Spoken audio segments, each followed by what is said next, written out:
전쟁이 잠시 멈춘 지도 70년이 다 돼가지만 해결되지 못한 증오와 갈등의 골은 미래로 나아가는 대한민국의 발목을 잡고 있습니다.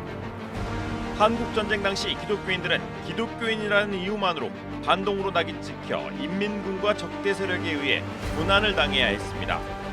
수많은 기독교인들은 신앙을 지키려다 순교의 피를 흘리기도 했습니다.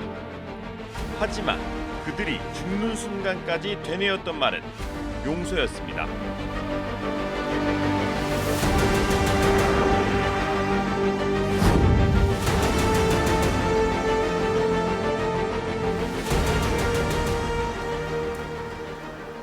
지리산 빨치산 토벌 기념관은 한국전쟁 전후 지리산을 중심으로 활동한 빨치산과 빨치산을 토벌했던 당시 상황을 전시해 놓고 있습니다. 야외 전시장에는 빨치산이 숨어 활동하던 움집과 바위동굴, 아지트 등을 전시해 한국전쟁 속 또 다른 전쟁의 모습을 확인할 수 있습니다. 이곳에서 확인할 수 있는 또 한 가지 사실은 타 지역에 비해 전라도 지역에서 빨치산 활동이 왕성했다는 사실입니다. 올해로 한국전쟁이 발발한 지 72년, 전쟁은 여전히 진행 중입니다. 조국 해방의 기쁨도 잠시, 이념에 의한 분열은 전쟁이라는 민족 상잔의 비극적인 역사를 낳고 말았습니다. 이 과정에서 상당수 기독교인들은 신본주의를 인정하지 않는 북한 인민군의 표적이 됐고 예배당 사용을 두고 대립하면서 반동 세력으로 분류돼 숱한 희생자들이 발생했습니다. 진실 화해를 위한 과거사 정리위원회가 지난해 연구 용역을 통해 펴낸 보고서에 따르면 한국전쟁 전후 기독교인들은 인민군, 지방 좌익, 빨치산 등 적대 세력에 의해 1,100여 명이 넘게 희생됐습니다. 이 수치도 희생자들이 발생한 교회와 교단, 생존 목격자 등을 토대로 조사한 것이어서 실제 기독교인 희생자는 이보다 더 광범위할 것으로 예상됩니다. 서남 해안에 위치한 전남 신안군 임자도는 천혜 비경과는 어울리지 않는 핏빛 역사를 지니고 있습니다. 임자도 주민들은 끈질긴 생명력으로 지금의 풍요로운 땅을 개간했습니다. 그러나 이런 끈질긴 생명력조차 전쟁과 이념의 칼날은 피해가지 못했습니다.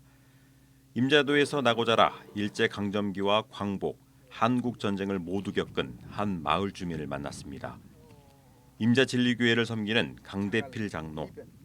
강 장로는 1950년 10월 어느 날 마을 주민 간 사륙의 현장을 직접 목격했습니다. 군가를 부르고 수류탄을 휘발유를 소주 두호병에다가 넣어가지고 그렇게 사제 그 수류탄을 만들어서 수류탄을 터뜨려서 그 사람들을 죽이는 거야. 그래가지고 수류탄에 안 맞고 살아있는 사람은 또 죽창으로 일일이 확인해가지고 다 찔러. 그래 죽여가지고는 배에다 싣고 가서 그 한쪽 줄에다가 돌을 달아서 100m쯤 나가서 수장을 시켜 다섯 명. 강 장로는 임자도를 인민군으로부터 수복할 당시 좌익 세력으로 오인받아 총탄을 맞은 마을 주민들 모습도 생생합니다. 이산 너머가 조그만 이렇게 산이 하나가 있어. 거기다가 한포 사격을 하고 가정에 있던 사람들이 이 보따리고 애기들 없고 식구들 다 피난을 나갔는데 그 사람들 총에 맞아서 다 많이 죽었어요. 또. 양민들이. 다 그 양민들이요. 좀 제주나 여수 순천보다도 일개 면 땅에서 죽은 사람이 2,000명 가까이 되니까. 우리 그때 당시 임자 인구가 약 10,000명 되는데 5분의 1이 6.25 사변 때 죽었어. 어마어마하죠. 말 그대로 1950년 임자도는 핏빛으로 물들어 있었다고 해도 과언이 아닙니다. 임자도의 영적 허파였던 진리교회 역시 순교의 피로 물들었습니다.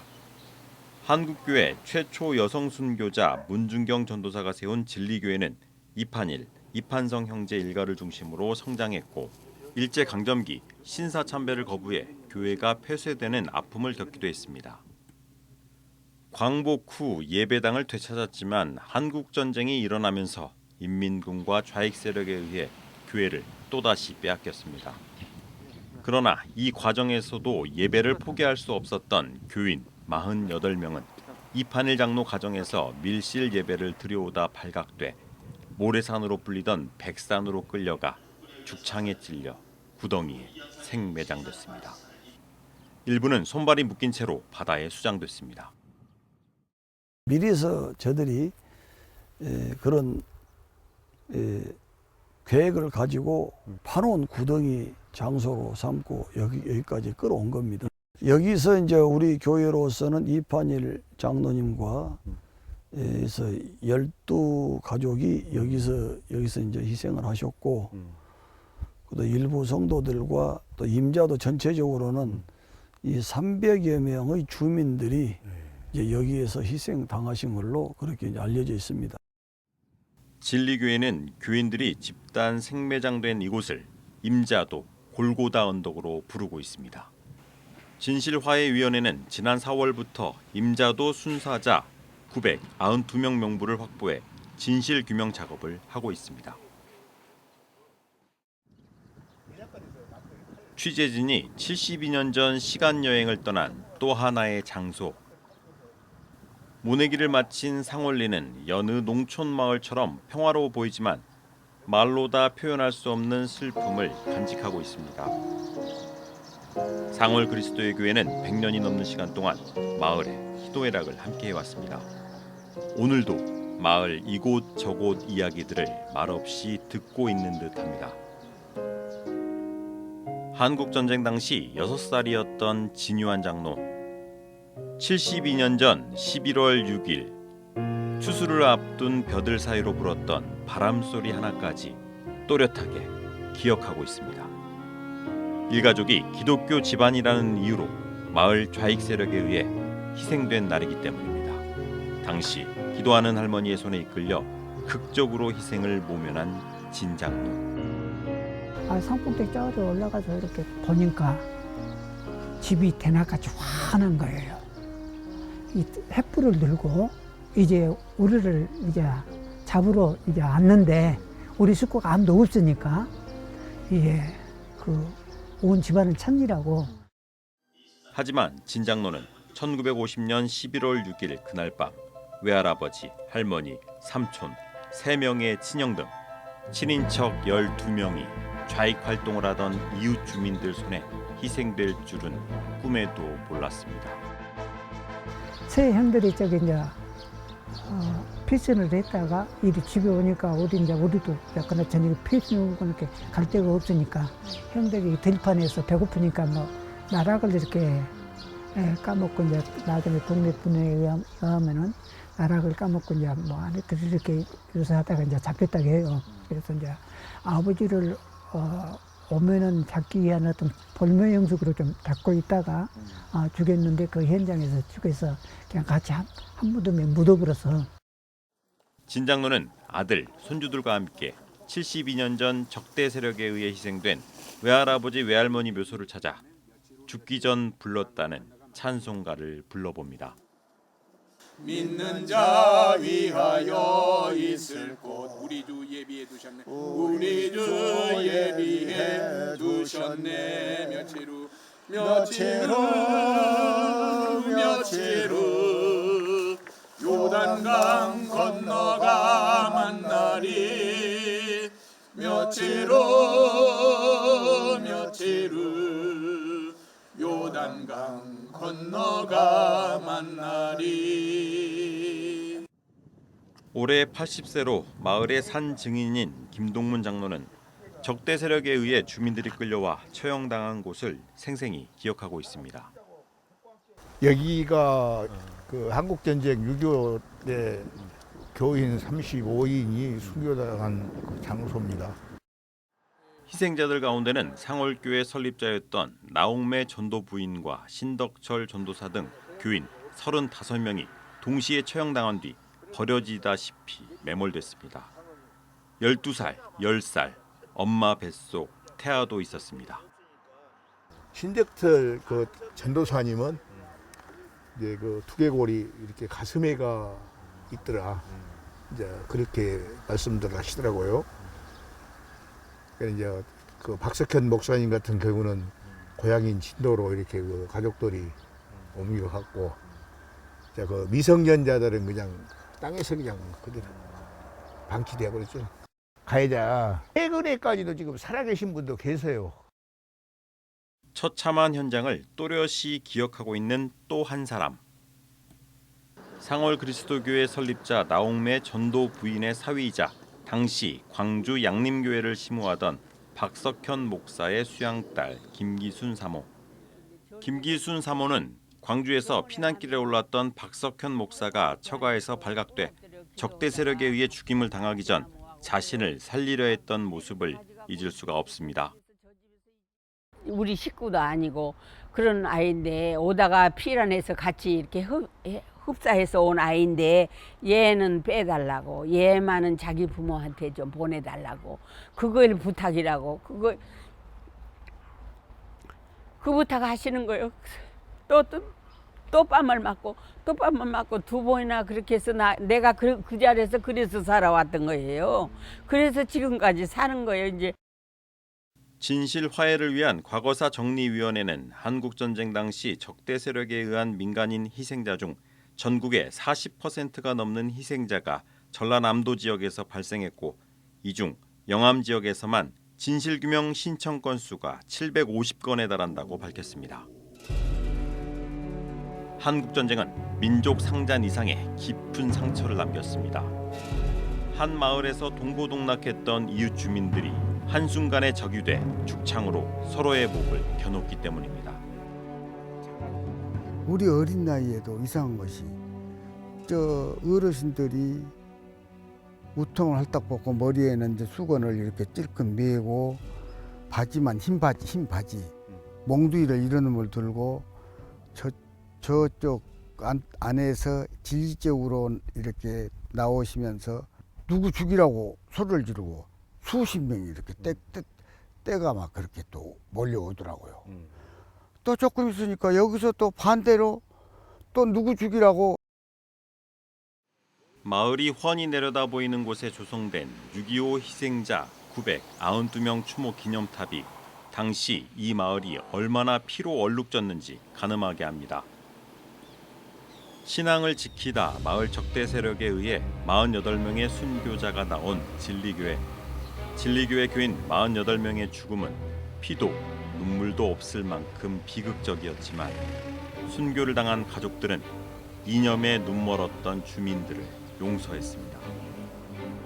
이판일 장로 일가는 12명의 순교자가 나왔지만 이판일 장로 아들 고 이인재 목사는 기도하는 아버지를 삽으로 쳐 죽인 주민을 용서했습니다. 이인재 목사는 또 국군이 임자도를 수복할 당시 원소와도 같은 좌익 세력 주민들에게 태극기를 새긴 흰 당목을 나눠줘 숱한 목숨을 구해냈습니다. 그 범인 그분은 저 앞에 가시고 그러더라고요. 그 광경을 내가 직접 봤어. 그런데 그분이 결국 살았어. 안 죽이고 여기 들어와서 그래가지고 살아서 목포로 나가셔가지고 그 양반이 70이 넘도록 살다가 돌아가겠어. 우리 인재 목사님이 원수를 용서한 하나님 말씀 그대로 실천하신 거예요. 임자도는 본의 아니게 또 좌익하신 분들을 또 적지 않았는데 그런 분들을 적극적으로 구출하고 구명하기 위해서 어떤 일을 하셨는가 하면 흰색 그 당목전을 구해다가 거기다가 태극기를 밤새껏 그래가지고 그것을 전부 다 이 찾아오라고 해서 또 찾아가서 그걸 다 나눠줬어요. 상월 그리스도의 교회는 적대 세력에 의해 교인 35명이 순교를 당했습니다. 적대 세력에 의해 굴비역듯 삼줄에 묶여 끌려와 순교를 당한 이곳에는 당시 핏빛이었을 하천물이 여전히 흐르고 있습니다. 죽음을 앞둔 이곳에서도 용서의 이야기가 숨어 있습니다. 찬송 부르며 갔다가 이제 순교하기 전에 기도할 시간을 달라고 요청을 해요.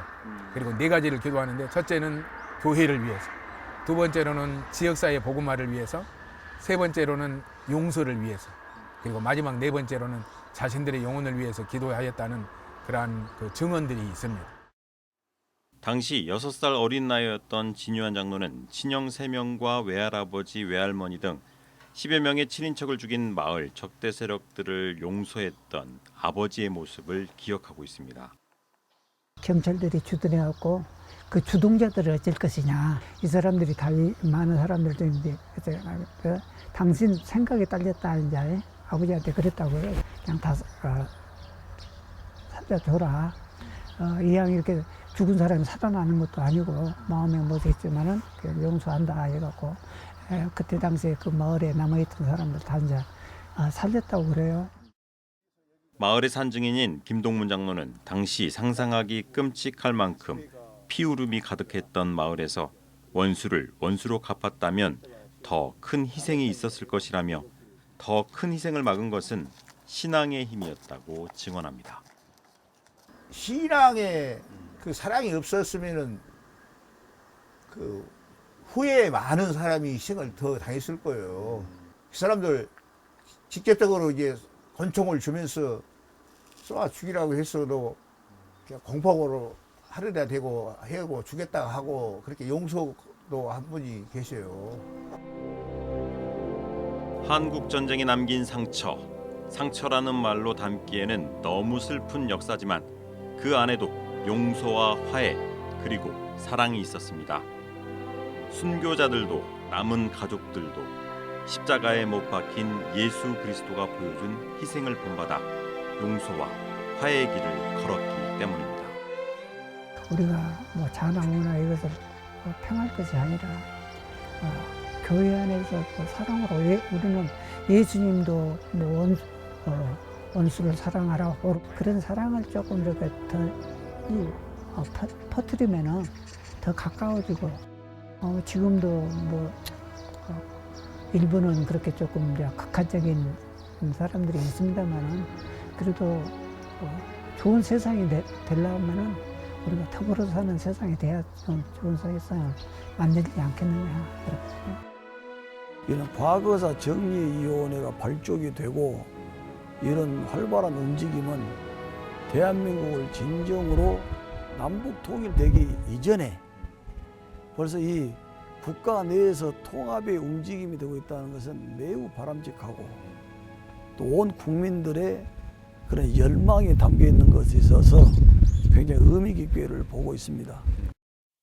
진실 화해를 위한 과거사 정리위원회는 한국전쟁 기간 동안 기독교인이라는 이유만으로 기독교인들의 대규모 희생이 발생한 사건들에 대해 직권 조사하고 있습니다.